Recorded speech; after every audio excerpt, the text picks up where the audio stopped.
Students, Hindi class में आप सभी का स्वागत है। बच्चों, आपके हिंदी टेक्स्ट बुक में पेज नंबर 48 के ऊपर रेफ की मात्रा दी है। तो रेफ की मात्रा का प्रयोग कैसे करना है, रेफ के रूप में र का प्रयोग किस तरह से करना है और उस शब्द को कैसे पढ़ना है, ये इस वीडियो में हमें देखना है। तो ये जो आपको दिखाई दे रही है, ये है रेफ की मात्रा, रेफ र।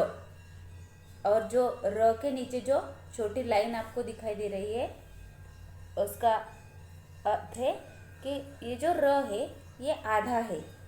नीचे से एक छोटी लाइन दिखाई दे रही ना, र के नीचे, ये है रेफ। ओके, और इसका मतलब कि ये जो र है वो आधा होता है जब हम कौन सा भी शब्द बोलते हैं। जैसे कि उदाहरण लेके देखते हैं, कार्य। तो ये बोलने से पहले हमने र आधा बोला और फिर य बोला, कार्य, इस तरह से। तो ये जो आधा र है इसका हम रेफ रूप में प्रयोग करते हैं। ओके, ये जो र है ये स्वर रहित है। आपको पता है कि जो भी व्यंजन है वो स्वर के बिना अधूरे होते हैं। व्यंजनों को स्वरों की सहायता से ही हम पूरे करते हैं, और ये जो र है ये स्वर रहित है। ओके, तो देखो, आपके समझने के लिए कुछ उदाहरण लेके देखते हैं ताकि आपको शब्दों को कैसे पढ़ना है वो आसानी से आ जाएगा। देखो, मैंने उदाहरण में लिया है, यहाँ पे मैंने पहला लिया है क को आ की मात्रा, का प्लस र। और ये जो नीचे मैंने लाइन दी है इसका अर्थ है कि ये र जो है ये आधा है, का, र और य। तो आपको इसे जोड़ना है। अब आपको क्या करना है, ये जो र है यहाँ पे दिखाई दे रहा है, इसका रेफ रूप में आपको प्रयोग करना है। तो जब हम शब्द बोलते हैं, र आधा बोलते हैं और इसके आगे का जो वर्ण आता है इसमें हम रेफ रूप का प्रयोग करते हैं। जैसे कि हम कार्य ऐसे बोलेंगे क्या? नहीं। तो क्या बोलेंगे? कार्य। का और जो य है, र के बाद आने वाला वर्ण य, तो यहाँ पे ये मैंने आधा जो र है इसका रेफ रूप में प्रयोग किया है। तो क्या शब्द बन गया? कार्य। बोलते वक्त भी का बोला मैंने, फिर आधा हल्के से र की ध्वनि आपको सुनाई दे रही है और उसके बाद य की, कार्य। इस तरह से ये रेफ रूप का हम प्रयोग करते हैं। ओके, ऐसे हम शब्द में लिखते नहीं है लेकिन बोलते वक्त हमारे मुंह से उसकी हल्की सी ध्वनि आती है। देखो, दूसरा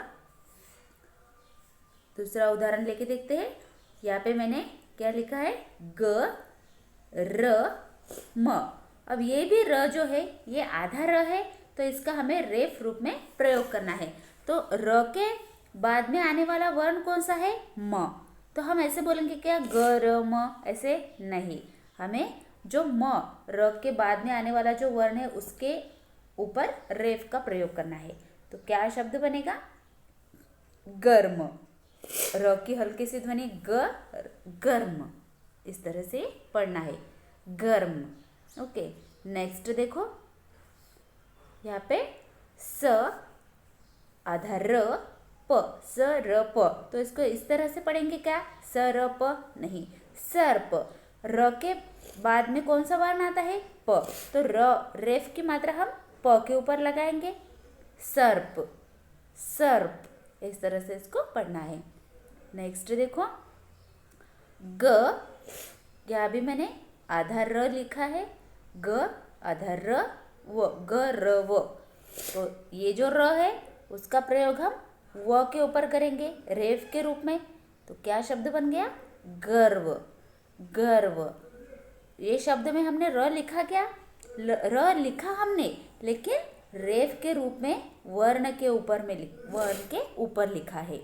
ये जो शब्द हम पढ़ रहे हैं गर्व, इसमें भी र आ रहा है, लेकिन यहाँ पे दिखाई दे रहा है कि आपको नहीं, क्योंकि वो हमने इसका प्रयोग हमने रेफ के रूप में किया है। और इसको कैसे पढ़ रहे हैं? गर्व। वो बोलने से पहले ही हमारा र की हल्की सी ध्वनि हमारे मुंह से निकल रही है, गर्व, गर्व। ओके, नेक्स्ट देखो, यहाँ पे माँ, र, आधा र है, आधा है। इसको ये आपको कैसे पता चलता है?